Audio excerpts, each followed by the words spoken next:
BMW. What comes to your mind when you hear these three letters? Motorsport, fast cars, comfort. These are letters that leave no one indifferent. You either love these cars or hate them, and there is no middle ground. Hated by millions, adored by billions. But how well do we really know the history of BMW? Could you have imagined that once upon a time, BMW was one of the main manufacturers of aviation technology for Nazi Germany? How could a small model contribute to the creation of a great automotive giant? And where did those infamous grills come from? To answer these questions, we'll have to go back a little over 100 years in history. It's the year 1916, in the midst of World War I. World is burning. Countries are at war with each other. Cities are being erased from the face of the earth. Heavy industry in all countries operates solely for the military sector.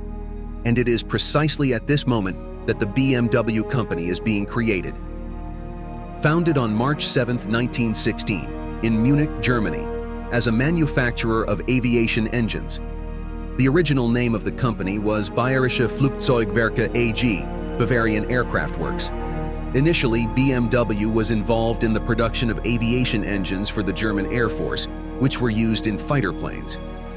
Years later, during World War II, BMW produced motorcycles utilized by the German military, including the R12 and R75 models, which were employed for reconnaissance and transportation purposes during the war.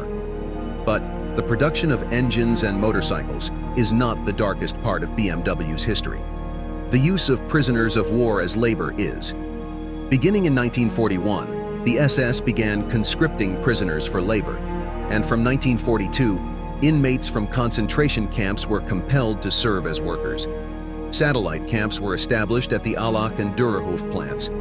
As of the close of 1944, approximately 29,000 forced laborers were employed at BMW, comprising over 50% of the company's workforce.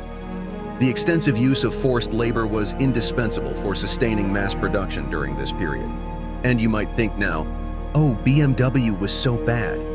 How can anyone buy cars from this brand nowadays when it was once an industrial giant of the Nazi war machine? Well, in fact, similar to many other companies involved in the production of military technology during periods of conflict, BMW's participation in military projects was often a result of the circumstances of the time and political decisions rather than a desire for military activities.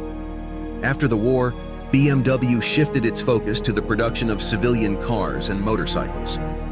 We all know how the Second World War ended. Hunger, devastation, a lack of vision for the future. People had a hard time, but corporations had an even tougher time. Some manufacturers were bought for a pittance by the victorious countries.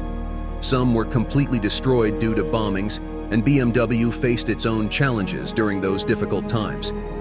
After the Second World War in 1945, Germany was divided into zones of influence by the Allies. Things got better in 1950s. The enterprise was restored and resumed motorcycle and automobiles production. In 1951, the BMW 501 was introduced, marking the company's first car after the war. It was a business-class sedan that introduced innovations and became one of BMW's initial steps into the realm of premium automobiles. The main problem with the 501 model was that it was really slow. The car ended up being much heavier than the engineers planned because of the steel body, weighing 1,430 kilograms. The version that went into production had the BMW M337 engine of the first generation, which only produced 65 horsepower. Because of the heavy body and the engine's power, the car didn't perform well. It could only reach a top speed of 135 kilometers per hour, and it took a long 27 seconds to go from 0 to 100 kilometers per hour. But in fact, BMW engineers actually wanted to use a V8 engine. They suggested creating a bigger one for future car versions, and their idea got the green light from management. So, they got to work on designing and making that V8 engine. And that is how the 502 model was introduced. BMW showcased the V8 engine at the 1954 Geneva Motor Show as the powerhouse for the new BMW 502 saloon car. Using the same chassis and basically the same body as the 501, the 502 was more luxuriously appointed. And Thanks to its lightweight V8 engine with 100 horsepower, it could go much faster. They said it could hit a top speed of 160 kilometers per hour, way faster than the first six-cylinder Ponton Mercedes that came out that same year. When it launched, the 502 was hailed as Germany's fastest regular passenger car and the first German V8 car after the war. But in fact, both 501 and 502 models were not that successful. Only 18,000 cars combined were produced, compared to a 111,000 Mercedes Ponton models produced in same years. This was the time when BMW had to change things in order to improve the situation. Isetta, small and practical car that people could afford, become the real bestseller.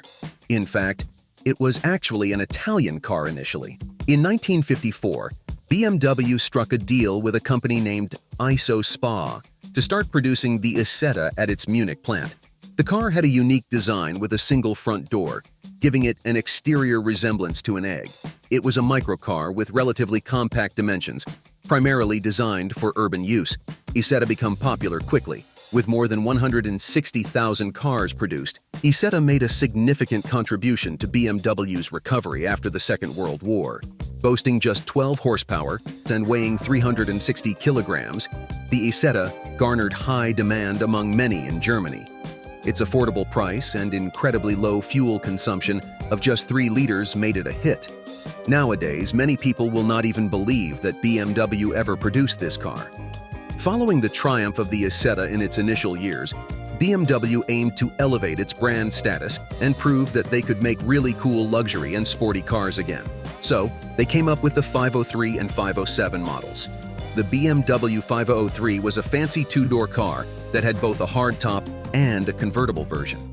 It looked classy, had a 3.2-liter V8 engine that gave it 140 horsepower, and was super comfy compared to other cars at that time. On the other hand, the BMW 507 was a sporty roadster made to compete with other fancy sports cars. It had a sleek design with smooth lines and the same 3.2-liter V8 engine, but it packed a bit more punch at 150 horsepower. They aimed to sell these cars as luxury rides in the US, but things didn't go as planned. Making these cars cost a lot, and they didn't sell enough. BMW faced financial setbacks due to the high production costs and lower than expected sales. Only 413 units of the 503 and 252 of the 507 were produced. Today, these cars are pretty rare and sought after by collectors today. So, BMW understood that they needed to get back to making cheap and compact cars that people are willing to buy. Gaining all the experience from the past, BMW started the development of a new model. And this is how the world saw the BMW 700. It's the great-grandfather of the modern BMW 3 Series, produced by BMW from 1959 to 1965. It was a significant model for BMW, especially after the financial struggles the company faced in the late 1950s.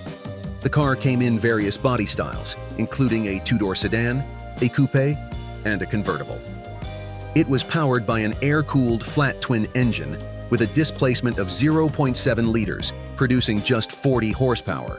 The 700 was also successful in its class in motorsport, both in its stock form and as the basis of a racing special called the 700 RS. The car was well received for its compact size, efficient design, and improved performance compared to its predecessors. It helped BMW recover financially and re-establish its position in the automotive market. This model marked a turning point for BMW, transitioning from the brink of bankruptcy to a period of stability and paving the way for the company's future success in producing sportier and more upscale vehicles. Who knows? Maybe if 700 model was never produced, we wouldn't even have modern BMWs nowadays. The car that starts the greatest history of brand called BMW. Whatever model's coming after 700 is already another history. But wait, we mentioned earlier that we'd talk about the infamous BMW grills. So, what was the first ever BMW car produced with them? The first BMW car to feature those distinctive kidney-shaped grills was the BMW 303. Introduced in 1933, the 303 was a significant model for BMW. not only for its elegant design but also for debuting the iconic twin-kidney grille that has become a defining feature of BMW cars since then. Since then, BMW has experimented a lot with the way they look, their size, colors, and forms. However, the brand's trademark, those front grilles, has remained a constant across all its models ever since. Nowadays, we can't imagine a BMW model without those front grilles, even if they sometimes look unconventional or even absurd. Thank you for watching our story, and don't forget to follow our channel.